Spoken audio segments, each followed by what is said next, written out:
Hey, I'm Brian and I spent the past 2 days at IFA 2020 in Berlin, because yes, that did happen, but of course it was a little bit different than the past few years.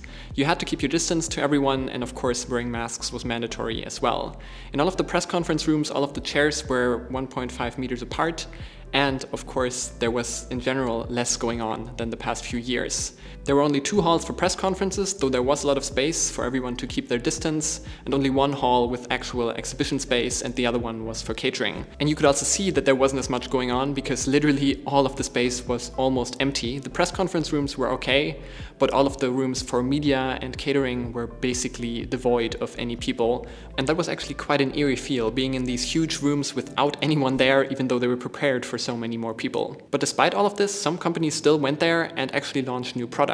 Of course, there were also some press conferences that were basically just there for the company to be there and have its presence, that didn't really have any new products in them, but Honor and Realme actually launched new products at IFA. Honor, for example, introduced a refresh to their MagicBook series for the MagicBook 14 and 15 with new AMD 4000 series CPUs, and also the new MagicBook Pro that comes with a 6-core CPU and a 16-inch display that is much more powerful than those other two, but is still quite affordable at only 900 euros. In addition to this, they also launched some new smartwatches, including a rugged one that is made for outdoor activity, and also one of their new stylish watches. But what I actually also found quite interesting is that they have a Wi-Fi 6 router that is only 80 euros, which is quite affordable for a Wi-Fi 6 because normally routers with that cost upwards of 400 euros.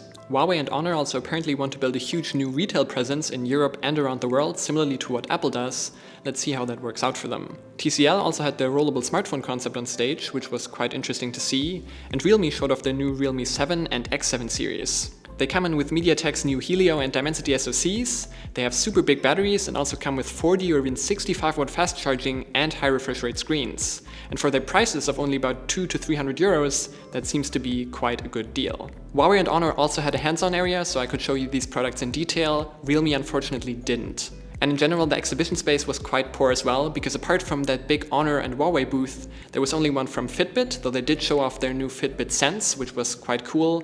And I was also shown all of the new health features that offers. And this is, I think, the first time that a working unit has been displayed outside of like an online press conference. So this was quite cool to also spend some hands-on time with it. But apart from that, the hall really wasn't that interesting. There was just a TP-Link booth and some other ones, but you could really see that the whole thing has been cut down tremendously. And also that I think not as many exhibitors as they would have wanted really got here to IFA.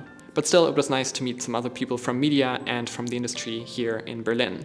And also nice to get out again after spending so much time at home filming for myself. But that was basically already it for me. Next video is going to be on the Pixel 4a, so stay tuned for that. If you enjoyed this video, you know which buttons to press. Don't forget to press that follow button on Twitter, and don't forget your mask when you leave the house. I'm Brian, thanks for watching, and I'll see you in the next one.